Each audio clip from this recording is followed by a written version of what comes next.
Hi everyone! Just got your new BuzzTV L1? In this video, I'll walk you through the first time setup so you can start streaming in just a few minutes. Let's get started. First, plug in the power cable and then connect the HDMI cable from your TV to the back of your BuzzTV L1. Next, insert the included batteries into your IR55 remote.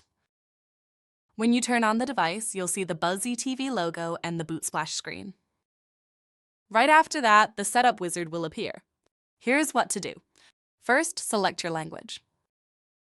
Then choose your time zone.